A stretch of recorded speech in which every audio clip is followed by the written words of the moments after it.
Une journée inoubliable au zoo. C'était une belle matinée ensoleillée. La famille Dupont était très excitée, car ils avaient prévu une sortie spéciale, une visite au zoo. C'était la première fois que la petite Léa, âgée de 6 ans, et son frère Lucas, âgé de 8 ans, allaient voir des animaux exotiques. Leur papa, maman, grand-père et grand-mère étaient tout aussi impatients de partager cette belle journée avec eux.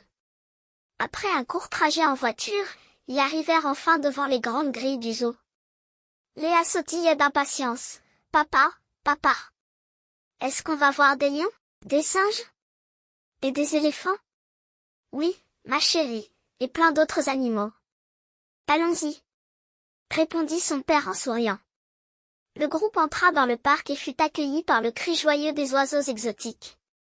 Des flamants roses se tenaient fièrement sur une patte près d'un petit étang. Lucas, curieux comme toujours, demanda à son grand-père, « Grand-père, pourquoi les flamants roses sont-ils tout roses ?»« C'est parce qu'ils mangent des crevettes. Les crevettes leur donnent cette couleur. » Après avoir admiré les lions majestueux et observé les singes espiègles qui faisaient des cabrioles, ils arrivèrent enfin à l'enclos des éléphants. Là, dans un petit lac, 2 énormes éléphants s'amusaient à se rafraîchir.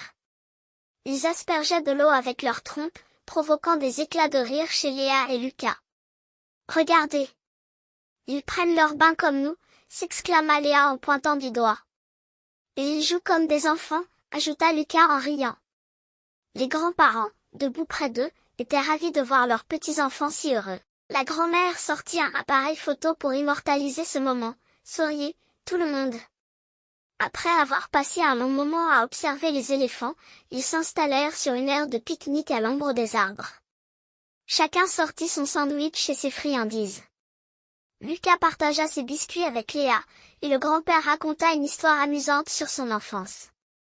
En fin de journée, alors que le soleil commençait à se coucher, ils firent un dernier tour pour dire au revoir aux animaux. Sur le chemin du retour, Léa s'endormit dans la voiture, sa peluche d'éléphant fermement serrée contre elle. Lucas, les yeux à moitié clos, murmura, « C'était la plus belle journée de ma vie. » Et toute la famille, fatiguée mais heureuse, rentra chez elle avec des souvenirs inoubliables gravés dans leur cœur.